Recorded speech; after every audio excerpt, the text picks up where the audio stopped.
ओम शांति।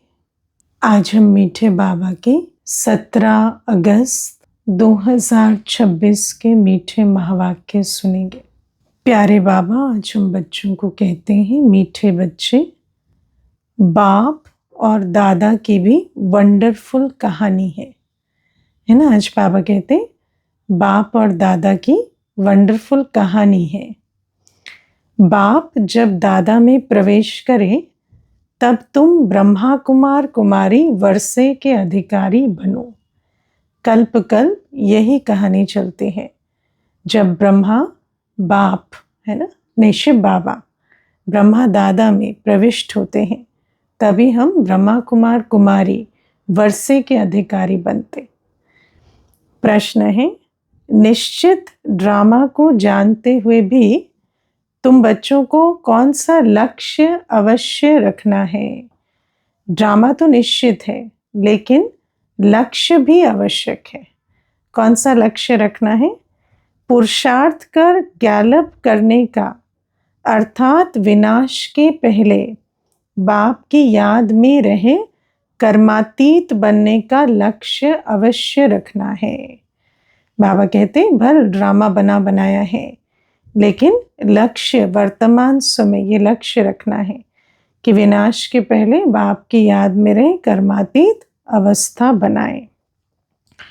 कर्मातीत अर्थात golden iron age से golden age बनना है ना, गोल्डन एजेड अवस्था बनाना। पुरुषार्थ का यही थोड़ा सा समय है, इसलिए विनाश के पहले अपनी अवस्था को अचल अडोल बनाना है। गोल्डन एजेड अवस्था किसे कहेंगे? अचल अडोल अवस्था को। जैसे सोना होता है ना, उसको जंक नहीं खाता, उसको वायुमंडल का प्रभाव नहीं पड़ता। और आयरन एजेड माना जो लोहा होता है उस पर जैसे एकदम से जंक लग जाती है। तो बाबा कहते हैं ऐसे हमारी अवस्था ऐसी बने कि सर्व परिस्थितियों के बीच अचल अडोल रहे। ओम शांति। ओम शांति है ना, 2 बार ओम शांति। ये दोनों कौन कहते हैं? एक था बाबा, एक था दादा। कहानी सुनाते हैं ना, एक था राजा, एक थी रानी। अब ये फिर है नई बातें है ना। संगम युग की बातें क्या है? संगम युग की कहानी क्या है? एक था बाबा, एक था दादा। एक बाबा एक दादा। तुम कहेंगे 5000 वर्ष पहले भी एक था शिव बाबा, दूसरा था ब्रह्मा दादा।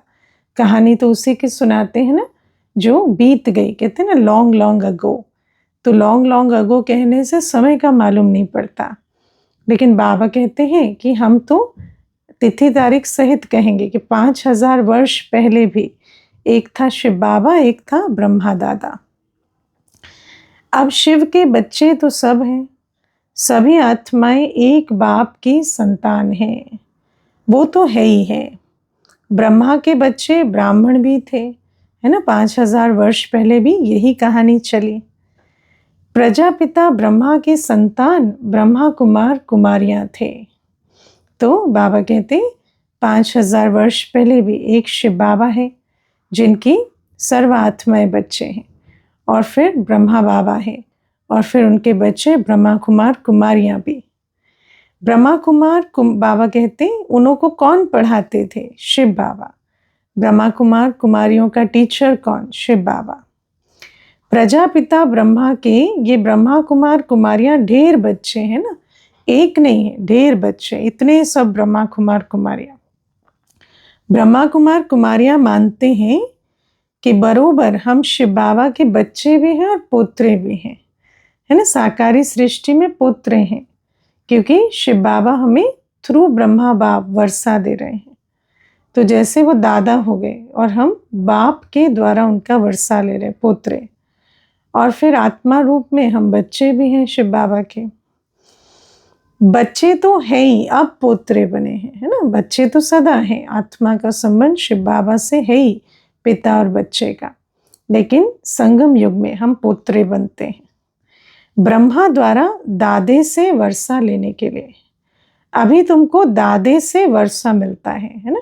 अभी शिव बाबा हमें थ्रू ब्रह्मा बाप वर्षा दे रहे हैं, जिसको शिव बाबा कहते हैं। तो शिव बाबा अब दादा भी है, परंतु ब्रह्मा कुमार कुमारियां होने कारण उनको हम दादा कहते हैं। वर्षा दादे का है, ब्रह्मा दादा का नहीं है ना। ब्रह्मा दादा तब कहेंगे, दादा माना बड़ा भाई, लेकिन बाबा कहते ब्रह्मा वर्षा नहीं देते। बैकुंठवासी बनने का वर्षा उस बाप से मिलता है, निराकार बाप से। आधा कल्प वर्षा पाते हो, फिर तुमको श्राप मिलता है रावण से, है ना। बाबा कहते हैं वर्षा अभी बाबा देते हैं, फिर श्राप कौन देते हैं? द्वापर से रावण श्राप देते हैं। नीचे उतरते आते हो, श्राप मिला तो नीचे उतरते हैं। जैसे कि ग्रहचारी बैठती है नीचे उतरने की, है ना। जैसे दुनिया में भी कहते हैं इनको ग्रहचारी बैठे, तो बाबा कहते हैं द्वापर से बेहद की ग्रहचारी बैठती है तो नीचे उतरते हैं, सारी सृष्टि जैसे गिरती कला में आती है। श्राप मिलता है रावण से, नीचे उतरते आते हो। अभी तुम बच्चे समझते हो हमारी ग्रहचारी राहु की दशा पूरी हुई, है ना। द्वापर से शुरू हुई और अब राहु की दशा पूरी हुई, अब तो हम पर बृहस्पति की दशा बैठी है। राहु की दशा है सबसे बुरी, कलयुग, है ना।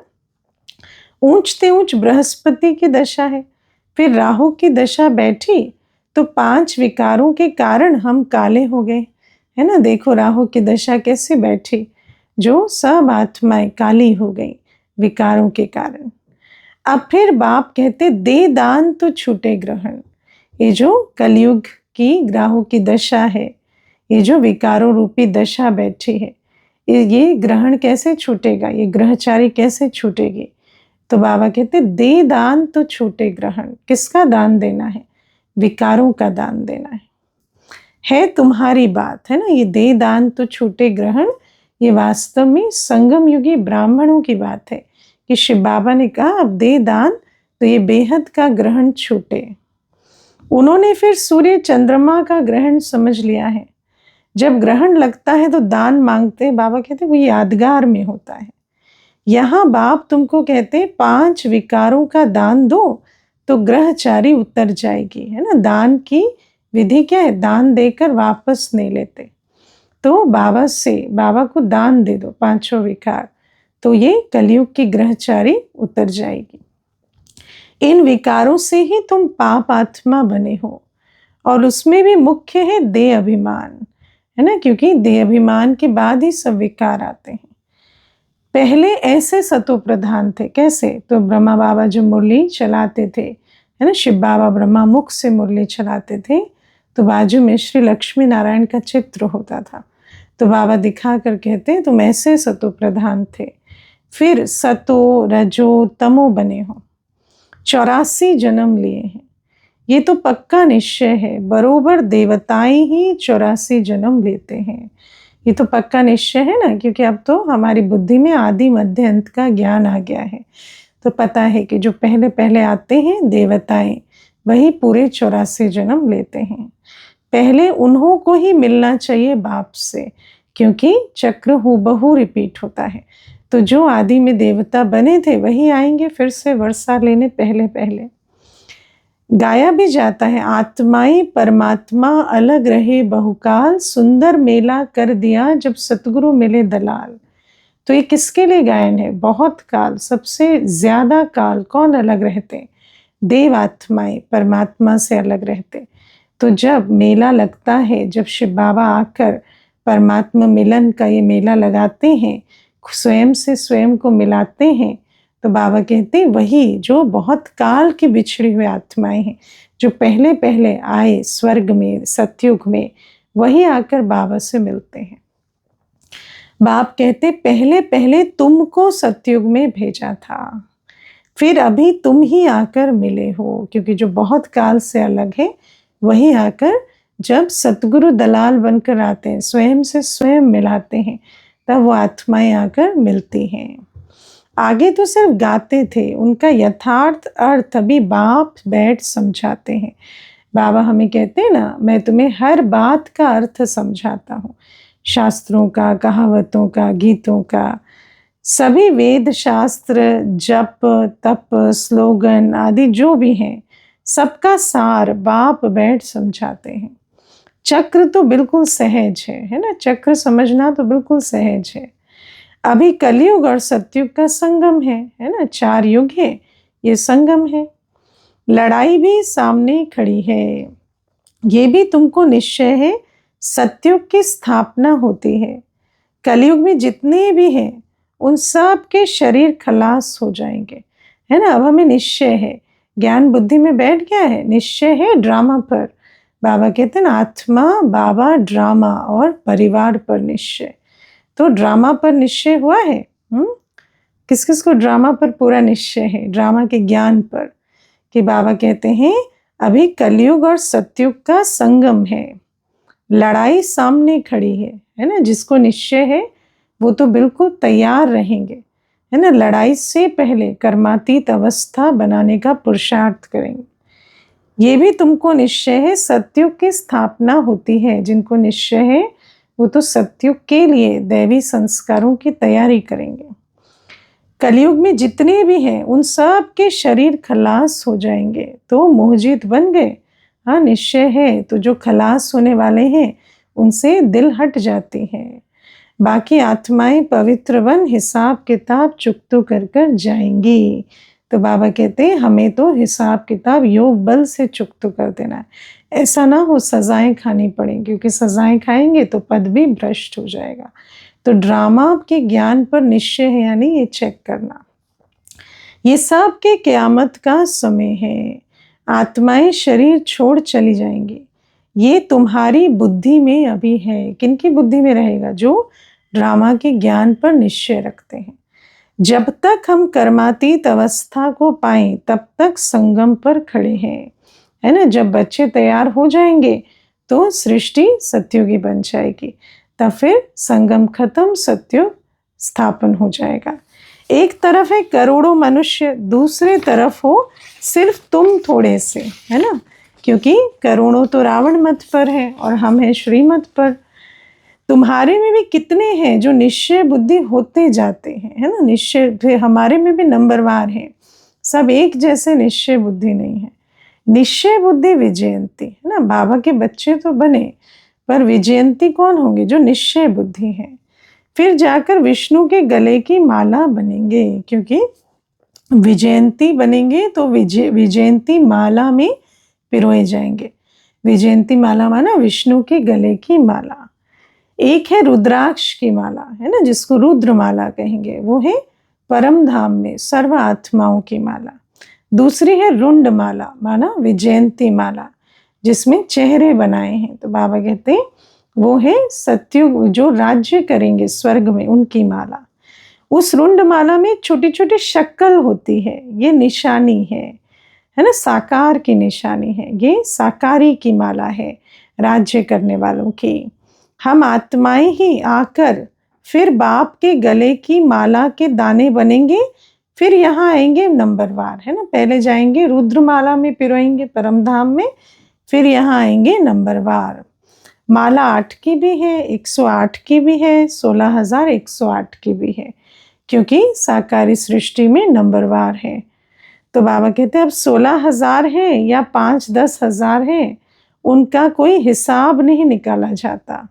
ये मालाएं गाई जाती हैं। बाबा कहते हैं ये गायन चलता है। बाबा कहते हैं मुख्य तो ऐसा नहीं है ना, मुख्य तो बाबा कहते हैं चलो प्रिंस प्रिंसेस अंत तक 16,108 होंगे। बाबा कहते ये सब तुम क्यों विचार करते हो, वहाँ जो होगा वो वहाँ देख लेंगे। हमें तो अभी ये विचार करना है कि यहाँ क्या पुरुषार्थ करें जो वहाँ जाएं। जितने भी राजाएं कल पहले सतयुग त्रेता में बने थे उतने ही बनेंगे। 100 बने या 200, 200-300 बने, ये पूछना नहीं है। बाबा कहते वहाँ क्या रस्म रिवाज चलेगी, कितने बनेंगे, वो वहाँ जाकर देख लेंगे। पहले वहाँ जाने के लिए तैयार तो हो। बाप कहते हैं तुम जितना नज़दीक आते जाएंगे तो ये सब समझ जाएंगे आप पे ही, जो है ना नई दुनिया की सब बातें बुद्धि में इमर्ज हो जाएंगे। क्योंकि हम तो थे ना नई दुनिया में। अब जैसे जैसे सतो प्रधान अवस्था आएगी वो सारी स्मृतियां इमर्ज हो जाएंगी। आज हम यहाँ हैं, कल विनाश होगा, फिर सतयुग में थोड़े से देवी देवता होंगे, है ना। आज तो इतने ढेर हैं, सतयुग में थोड़े से होंगे, बाद में वृद्धि को पाते हैं। सतयुग के आसार भी दिखाई पड़ते हैं।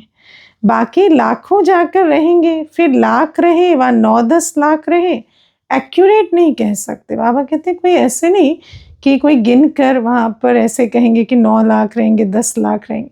बाबा कहते जो भी रहेंगे वहाँ थोड़े रहेंगे, यहाँ जो पुरुषार्थ करेंगे वो जाएंगे। हाँ, तुम जब एक्यूरेट समर्पण बनने के लायक बनेंगे तब तुमको और जास्ती साक्षात्कार हो जाएगा। बाबा कई बार कहते हैं ना, जब बिल्कुल मंजिल पर पहुंचते हैं तो झाड़ दिखाई देने लगते हैं। ऐसे बाबा कहते हैं जैसे एक्यूरेट मंजिल पर पहुंचेंगे, समर्पण अवस्था बनेगी, संपूर्ण अवस्था बनेगी ना, समर्पण नहीं, संपूर्ण अवस्था बनेगी, तो फिर उस समय सतयुग की सारी बातें स्पष्ट इमर्ज होंगी। अभी तो बहुत कुछ समझने का समय पड़ा है, बहुत साक्षात्कार करते रहेंगे, है ना। अंत में संपूर्ण अवस्था में बहुत साक्षात्कार करेंगे। तो बाबा कहते लड़ाई की तैयारियां भी बहुत होती रहती हैं, क्योंकि पहले तो विनाश होगा, फिर नई दुनिया आएगी, तो विनाश की भी बहुत तैयारियां होती हैं। सब चीज़ें महंगी होती जाएंगी। विलायत में भी अब खूब टैक्स आदि लगाते रहेंगे, है ना, तो सबसे ज़्यादा तो टैक्स के कारण ही महंगाई होती है। बहुत बहुत महंगाई होकर फिर एकदम सस्ताई हो जाएगी, है ना, वहाँ तो किसी चीज़ के पैसे नहीं लगेंगे। सतयुग में कोई चीज़ पर खर्चा नहीं होगा, सब खानियाँ आदि भरपूर हो जाएंगी। बाबा कहते हैं यहाँ आती होगी महंगाई की भी, फिर अंत हो जाएगा। बाबा कहते हैं नई दुनिया में वैभव बहुत होते हैं। वैभव माना जिसको लग्जरी कहते हैं ना, हर प्रकार के, है ना, अच्छे से अच्छे प्रबंध होते हैं। लक्ष्मी नारायण के पास बहुत वैभव था। श्रीनाथ द्वारे में मूर्तियों के आगे भी कितने वैभवों का भोग लगाते हैं ना, इतने प्रकार के, है ना, वैरायटी, और इतने वैभवों का भोग लगाते हैं, इतने अच्छे भोग लगाते हैं, 56 भोग लगाएंगे, है ना। तो बाबा कहते हैं वहाँ बहुत माल बनाते हैं और खाते रहते हैं। कहेंगे हम देवताओं को भोग चढ़ाते हैं, कहेंगे देवताओं को भोग नहीं लगाएंगे तो वो नाराज हो जाएंगे। अब इसमें नाराज होने की तो कोई बात ही नहीं, है ना। देवताएं कोई ऐसे थोड़ी हैं जो भोग ना लगे तो नाराज हो जाए। तुम कोई पर नाराज नहीं होते हो। बाबा कहते हैं देवताएं तो तुम ही बनते हो ना। तो बाबा कहते हैं ऐसी कोई बात नहीं, देवता बनने वाले कभी नाराज नहीं होते, नाराज नहीं होते, पक्का। बाबा कहते हैं जो राज को जानते हैं वो कभी नाराज नहीं होते। बाबा के द्वारा हमने सब राज जान लिए, तब तो हम देवता बन रहे हैं। तो राज जानने वाले कभी नाराज नहीं होते, पक्का ना। ऐसा तो नहीं भोग नहीं लगा, अच्छा वैभव नहीं मिले, भोजन नहीं मिला तो नाराज हो जाते हैं, है ना, यादगार में ऐसा दिखाते हैं। तो बाबा कहते हैं ऐसी कोई बात हम बच्चों में नहीं होनी चाहिए। जानते हो ड्रामा अनुसार ये विनाश होना ही है, कलयुग से बदल कर सतयुग होगा। तो ज़रूर है कि कलयुग का विनाश होगा, तो अभी तो बहुत सारी बातें आनी है, तो हमें किसी भी बात में नाराज नहीं होना, हम ड्रामा के हर सीन में राजी हैं। तो बाबा कहते हम ड्रामा को समझते हैं कि ड्रामा अनुसार अभी नया चक्र शुरू होना है, तो ज़रूर है कि पुराने का विनाश होगा। तुम भी ड्रामा के वश हो, है ना। बाबा कहते मैं भी ड्रामा के वश हूँ तो तुम भी हो। ड्रामा अनुसार बाप भी आया हुआ है। बाबा कहते मैं भी ड्रामा अनुसार पाठ बजाता हूँ, तुम भी ड्रामा के वश हो। ऐसे नहीं तुम चाहो तो ड्रामा बदल दो, नहीं, ड्रामा है अभी सतयुग के आने का, तो तुम पुरुषार्थ कर सतयुग जाते हो। ड्रामा में 1 मिनट भी नीचे ऊपर नहीं हो सकता है, ड्रामा फिक्स्ड है ना, ऐसा फिक्स्ड है जो 1 मिनट भी ऊपर नीचे नहीं हो सकता। जैसे बाबा आया तुमने देखा, कल बाद भी हूबहू ऐसे होगा, एक्यूरेट 5000 वर्ष बाद उसी घड़ी बाबा आएंगे। ड्रामा में 1 सेकंड भी ऊपर नीचे नहीं होता। शास्त्रों में तो कल्प की आयु लंबी लिख दी है, अभी तुम बच्चों की बुद्धि में है बरोबर विनाश सामने खड़ा है ना। वो तो कहते 40,000 वर्ष बाकी है, बाबा कहते विनाश सामने खड़ा है। अभी तुम गैलप कर रहे हो, जानते हो बाप को याद कर हमको कर्मातीत अवस्था को ज़रूर पाना है ना। अब हमारी बुद्धि में ये स्पष्ट है कि इस छोटे से समय में हमें गैलप करना, गैलप माना बहुत छलांगे लगानी है और कर्मातीत अवस्था को पाना है, अर्थात आयरन एज से गोल्डन एज बनना है। ये हमारा पुरुषार्थ है। अभी अगर पुरुषार्थ नहीं करेंगे तो पद भ्रष्ट हो जाएगा, है ना, ऊंच पद नहीं मिलेगा। हे आत्माएं, अभी तुम पतित बन गई हो, ये भी जानते हो। बहुत किस्म के आएंगे जो और धर्म में बदली हो गए हैं, वो निकल कर आते रहेंगे। ब्राह्मण परिवार को देखो कैसा वैरायटी है, कितने किस्म किस्म के हैं, क्योंकि वही जो देवता धर्म की आत्माएं थी वो अनेक धर्मों में जैसे, है ना, कन्वर्ट हो गई हैं। तो बाबा कहते वो आते हैं निकलते रहते, तो बहुत किस्म के आएंगे ब्राह्मण परिवार में, आकर अपना पुरुषार्थ करते रहेंगे, है ना। जिनका पाठ है वो आते हैं पुरुषार्थ करने लग पड़ते हैं, बाप से वर्षा पाने कल्प कल्प जैसे उन्होंने पाया है ऐसे पुरुषार्थ करने लगते हैं। ब्राह्मण धर्म में आकर फिर देवता धर्म में आएंगे। ब्राह्मण धर्म में नहीं आएंगे तो देवता धर्म में कैसे आएंगे, क्योंकि शिव बाबा तो थ्रू ब्रह्मा ही वर्षा दे रहे हैं। ब्राह्मण दिन प्रतिदिन वृद्धि को पाते रहेंगे, देखेंगे विनाश सामने आ गया है, ये तो ठीक कहते हैं, फिर वृद्धि होती जाएगी, है ना। जैसे और विनाश सामने आएगा, जैसे जैसे आसार दिखाई देंगे तो और भी जो रहे हुए हैं वो आ जाएंगे। ब्राह्मणों का झाड़ वृद्धि को पाकर फुल हो जाएगा, फिर वापस जाएंगे, है ना। देवताओं का झाड़ बढ़ेगा, है ना, पहले सैपलिंग लग जाए पूरा, फिर वृक्ष, है ना, उत्पन्न होगा। अभी तुम संगम पर राजयोग सीख रहे हो। इस संगम को कल्याणकारी युग कहा जाता है। किस संगम को? संगम भी तो 4 होते हैं, लेकिन बाबा कहते इस संगम को कल्याणकारी कहा जाता है। संगम का ही गायन है, गंगा सागर का मेला दिखाते हैं, है ना। तो बाबा कहते गंगा सागर का मेला, नदी और सागर का मेला संगम पर दिखाते हैं। बाबा कहते वो भी इस समय का यादगार है, जब सागर बाप और हम नदियां मिल रहे हैं। वो सब है भक्ति मार्ग का, वो है यादगार। ये है ज्ञान सागर, और ज्ञान सागर से निकली हुई ज्ञान गंगाएं। ज्ञान सागर से पतित पावन अक्षर लगता है। बाबा कहते ज्ञान सागर पतित पावन है, आत्मा पतित बनी है। पानी के सागर की महिमा नहीं है कि वो पतित पावन है, वो समझते हैं पतित पावनी गंगा है, और फिर गंगा में स्नान करते ही आते हैं। ये नदियां तो सतयुग से लेकर चली आती हैं, आजकल तो नदियां भी कहाँ कहाँ डुबो देती हैं। बाबा कहते हैं देखो नदी को इतना मान देते हैं, है ना, जैसे नदी को तो भगवान समझते हैं, और बाबा कहते हैं वो जो नदी है वो तो डुबो देती है। तो बाबा कहते हैं कि ये तो 5 तत्वों की चीज है, बाप तो पार लगाने वाला है। प्रकृति भी तमो प्रधान, सागर भी तमो प्रधान हो पड़ा है। तमो प्रधान की निशानी क्या होती है? वो दुख देते हैं, है ना। बाबा कहते बाबा कभी किसी को दुख नहीं दे सकते, लेकिन नदियों की, सागर की इतनी महिमा करते हैं, पर वो तो अभी अपनी मर्यादा छोड़ चुके हैं, वो तो दुख भी देते हैं, तबाही भी लाते हैं। ये तो सब तमो प्रधान है, इनकी इतनी महिमा क्यों करनी है? अभी तो प्रकृति भी तमो प्रधान है। सागर थोड़ी सी उछल खाएगा तो सब कुछ खलास कर देंगे। अब स्वर्ग में सागर कोई ऐसे उछल थोड़ी खाएगा, लेकिन बाबा कहते हैं यहाँ तमो प्रधान है तो उछल खाकर दुख देते हैं। सतयुग में सिर्फ हम थोड़े ही भारत में रहते हैं, वो भी यमुना के कंठे पर, है ना। सतयुग में कोई सागर के कंठे पर सिविलाइजेशन नहीं होती, ये तो मीठी नदियों के कंठे पर रहते हैं।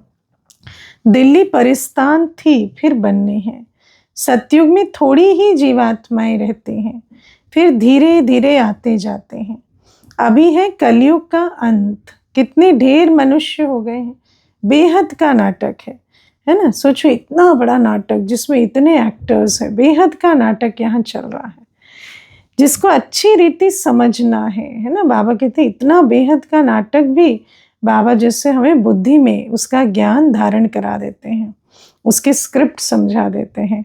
भल कोई अपने को एक्टर समझते भी हैं, परंतु कल 5000 वर्ष का है ये किसको भी पता नहीं है, है ना, एक्टर हो और अपने प्ले के, है ना, जिस ड्रामा में पार्ट ले रहे हैं उसका ही आदि मध्य अंत ना जाने तो कैसे एक्टिंग करेंगे अच्छी। तो बाबा कहते, कई कहते भी हैं, जैसे है ना कहावत है कि हम सब यहाँ कठपुतलियाँ हैं, एक्टर हैं, लेकिन जिस ड्रामा में पार्ट बजा रहे हैं उसकी ड्यूरेशन ही नहीं जानते। तो बाबा कहते हैं कि कहाँ 84 जन्म और कहाँ 84 लाख। फिर बाबा कहते उल्टी मतें और दे दी हैं।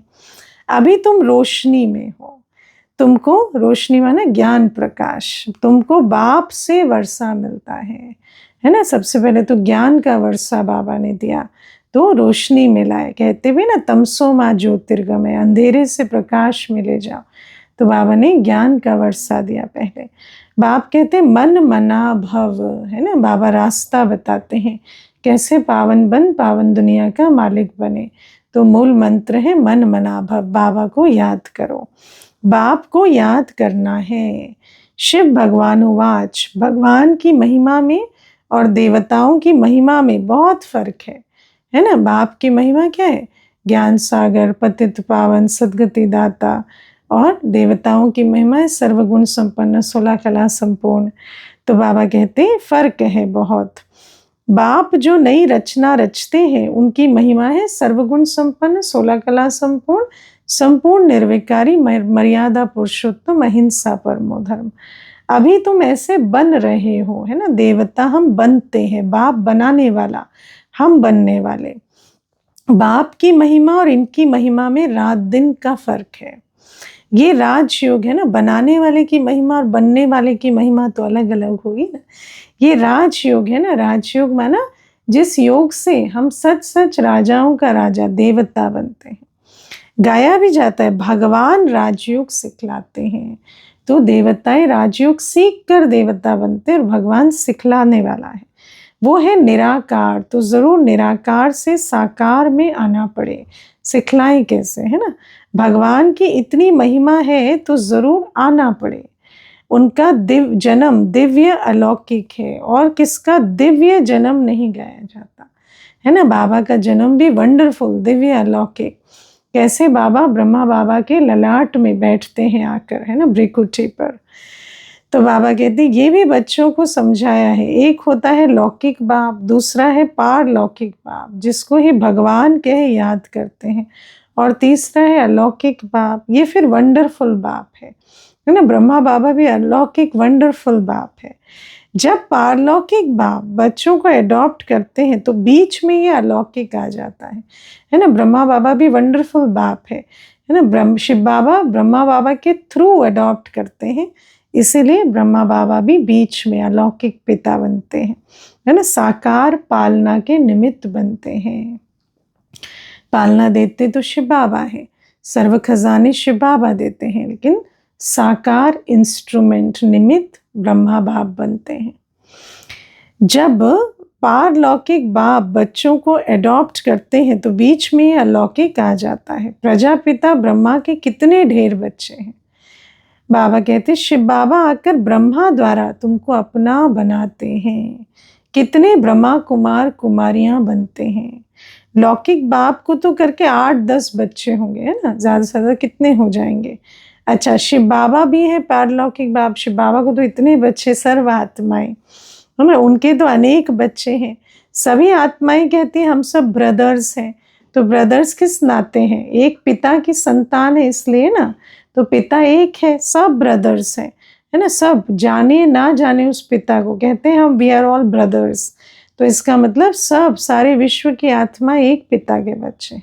अभी संगम पर फिर अलौकिक बाप मिलता है। ये ज्ञान तुमको वहां नहीं रहेगा, है ना, वहां स्वर्ग में ये बातें याद नहीं होंगी। प्रजापिता ब्रह्मा बाप मिलता ही तब है जबकि बाप आकर नई सृष्टि रचते हैं, है ना। क्योंकि बाप ना आए, जब तक हमें ब्रह्मा बाबा के थ्रू एडॉप्ट ना करें तो प्रजापिता ब्रह्मा से भी हमारा संबंध हम जानते नहीं, हम ब्रह्मा बाप को भी नहीं पहचानते, है ना। जैसे शिव बाबा आते हैं तो अपना परिचय देते हैं, ऐसे ही ब्रह्मा बाप से भी हम मिलते हैं जब शिव बाबा आकर अडॉप्ट करते हैं। तो ये अलौकिक जन्म हुआ ना, इनको कोई समझ नहीं सकते, है ना। जो साधारण अपने आप को, ब्रह्मा बाप थोड़ी जानते थे कि मैं कोई प्रजापिता हूँ, लेकिन शिव बाबा ने आकर उनका ये अलौकिक जन्म किया, उनको नशा चढ़ाया या उनको स्मृति दिलाई कि तुम ही हो जिसे सारी दुनिया ब्रह्मा, एडम, आदम के नाम से पुकारती है। तो बाबा कहते वह लौकिक, ये पारलौकिक और ये है संगम युगी अलौकिक बाप, है ना। लौकिक पिता तो हर जन्म का अलग, पारलौकिक हमेशा का एक, और संगम युग में ये अलौकिक पिता प्रजापिता ब्रह्मा से संबंध बनता है। लौकिक बाप तो सतयुग से लेकर होते ही आए हैं, पारलौकिक बाप को वहाँ कोई याद नहीं करते, है ना। कहाँ? स्वर्ग में, सुख में, वहाँ होता ही है एक बाप, है ना, एक बाप। वहाँ सिर्फ लौकिक पिता को जानते हैं। हे भगवान, हे परमात्मा कहकर याद नहीं करते हैं। हे शब्द जो है वो दुख का है ना। तो परमात्मा को दुख में पुकारते, द्वापर से पारलौकिक पिता को पुकारते हैं।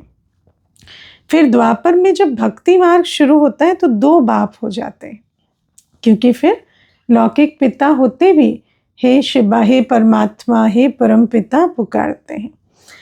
और संगम पर है तीन बाप, प्रजापिता ब्रह्मा भी अभी मिलता है, अभी तुम उनके बने हो, जानते हो ये अलौकिक बाप है ना। अभी सबकी पहचान शिव बाबा ने दी है, अभी तुम इन बातों को अच्छी रीति जानते हो और याद करते हो, है ना। तब तो स्मृति स्वरूप रहेंगे, जितना स्मृति रहेगी उतना नशा चढ़ेगा।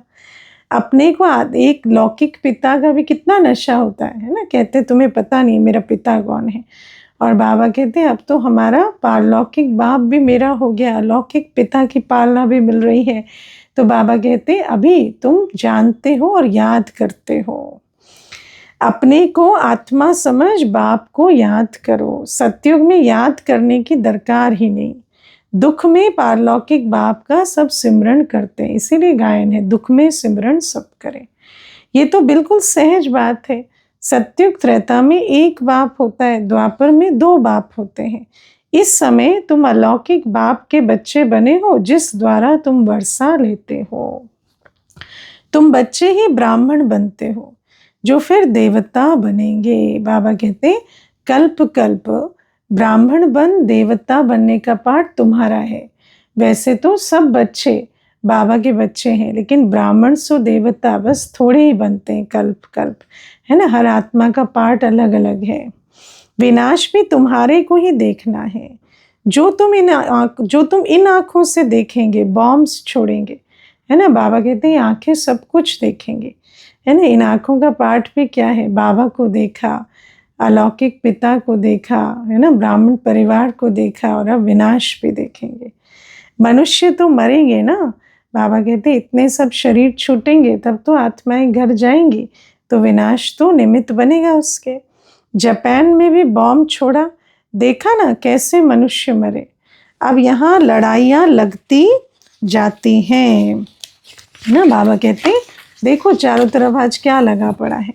खुद भी कहते हैं हम तंग होते जाते हैं, 10-10 वर्ष तक भी लड़ाई चलती रहती है ना। 10 वर्ष जहाँ लड़ाई चलती होगी, क्या उम्र के उन आत्माओं की क्या हालत होती होगी।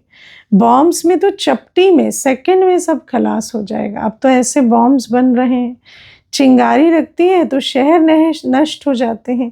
ये तो बॉम्ब्स हैं, आग भी लगनी। बाबा कहते बॉम्ब्स भी होंगे। प्रकृति के 5 तत्व है ना, अग्नि, जल, पृथ्वी, भूकंप सब होंगे। बाबा कहते तूफान आएंगे। तुम बच्चे जानते हो बाप आए ही हैं स्थापना और विनाश कराने। पुरानी दुनिया का विनाश भी तो होगा, नई दुनिया की स्थापना हो गई तो पुरानी को विनाश कराए, नई दुनिया आएगी ना। तो जरूर ये सब होगा। पुरुषार्थ करने का अभी समय है ना। बाबा कहते एक बार विनाश की लीला शुरू हो गई, फिर पुरुषार्थ का समय नहीं रहेगा। माया घड़ी घड़ी तुम्हारा बुद्धि योग तोड़ देती। सोचो, माया ये जो पुरुषार्थ करने का समय है, इसमें हमारी बुद्धि को भटका देती है। अर्जुन तुम अडोल स्थिर कहाँ बने हो, है ना। इसीलिए तो माया बहुत अभी तंग करती है। कहते हैं बाबा माया के तूफान बहुत आते हैं, कोई तो सारे दिन में घंटा आधा भी याद नहीं करते, है ना। पक्की बात, बाबा तो ठीक ही बता रहे हैं। बाप कहते हैं तुम कर्म योगी हो, 8 घंटा तो ये सेवा करेंगे, है ना। बाबा कहते हैं 8 घंटा तो सेवा करनी है, उस सेवा में भी ऐसे नहीं बस सेवा की, याद में रहकर, कर्मयोगी हो ना, तो 8 घंटे सर्विस में रहते याद में रहना है। 8 घंटे याद कर सको इतना पुरुषार्थ करना है, क्योंकि मिनिमम 63 जन्मों के विकर्म विनाश करने के लिए 8 घंटे की याद का पुरुषार्थ तो चाहिए। याद करते रहने से विकर्म विनाश होते जाएंगे। इसको ही योग अग्नि कहा जाता है ना। जैसे अग्नि में सोना पवित्र होता है, ऐसे बाबा कहते योग अग्नि से आत्मा की खाद निकलती है।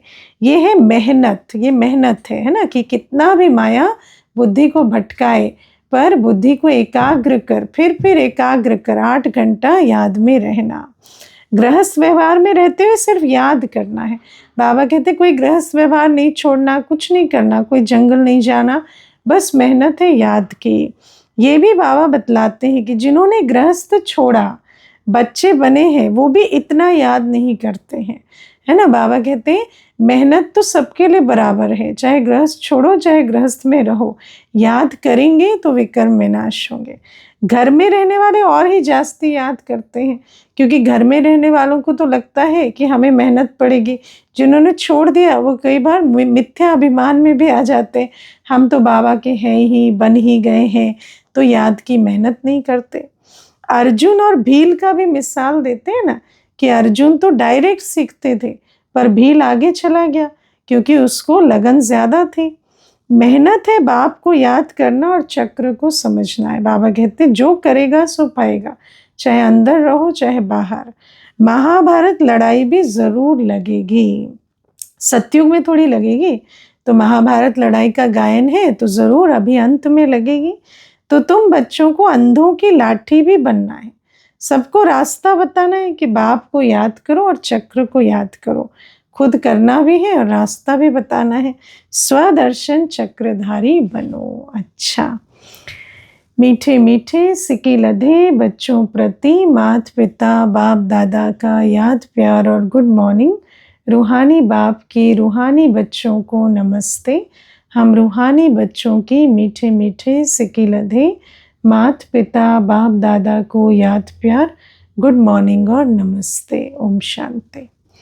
धारणा के लिए मुख्य सार है, कम से कम 8 घंटा याद में रहने का पुरुषार्थ करना है। अपनी अवस्था अचल अडोल रखने के लिए याद का अभ्यास बढ़ाना है, गफलत नहीं करनी है। ये ड्रामा बिल्कुल एक्यूरेट बना हुआ है, इसलिए किसी पर भी नाराज नहीं होना है, निश्चय बुद्धि बनना है। वरदान है तोड़ना, मोड़ना और जोड़ना, है ना। क्या तोड़ना है, क्या मोड़ना है, क्या जोड़ना है, बाबा समझाते। इन 3 शब्दों की स्मृति द्वारा सदा विजयी भव। बाबा कहते सारी पढ़ाई और शिक्षाओं का सार ये 3 शब्द हैं।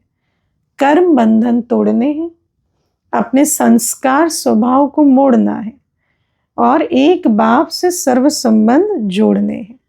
ये 3 शब्द संपूर्ण विजयी बना देंगे, है ना। 3 शब्द याद रखने सहज होते हैं ना, तो अटेंशन रखने के लिए बहुत अच्छी विधि है।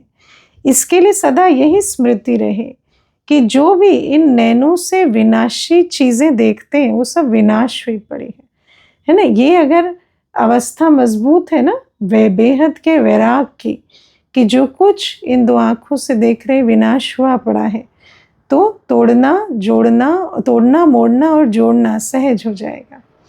उन्हें देखते भी अपने नए संबंध, नई सृष्टि को देखते रहो तो कभी हार हो नहीं सकती, है ना। तो सबसे पहले तोड़ना है, तोड़ने के लिए ये जो स्मृति है ये बहुत काम करती है। तो बाबा कहते हैं इसी से ही जीत हो जाती। स्लोगन है योगी की निशानी है सदा क्लीन और क्लियर, है ना, क्योंकि योग है ही पतित पावन बाप के साथ। तो जो योगी है वो क्या बन जाते, क्लीन बन जाते, पावन बन जाते, और जो पावन बन जाते उनकी बुद्धि की लाइन क्लियर हो जाती, है ना, एक बाप से जुटी रहती। तो बाबा कहते योगी की निशानी है क्लीन और क्लियर। अव्यक्त इशारे अपवित्रता के बीज को भी समाप्त कर संपूर्ण स्वच्छ अर्थात पवित्र बनो। आज की पॉइंट, अगर ब्राह्मण जीवन में संकल्प में भी अपवित्रता व अमर्यादा आ जाती है तो तख्त नशीन के बजाय गिरती कला में अर्थात नीचे आ जाते हो। कोई विकर्म नहीं हुआ लेकिन व्यर्थ कर्म भी हुआ तो पश्चाताप के बजाय महसूसता की स्टेज होती है। महसूस होता है कि रॉन्ग है ना, नहीं होना चाहिए, तो दिल खा रही है ना, तो पवित्रता की स्टेज तो नहीं रही, वह बात कांटे के समान चुभती रहेगी। इसलिए इस व्यर्थ से भी मुक्त बनो, है ना, नहीं तो ये व्यर्थ भी स्टेज को गिरा देता है, और स्टेज तो आधार है, स्टेज ही गिर गई तो फिर पुरुषार्थ कैसे होगा। अच्छा, ओम शांति।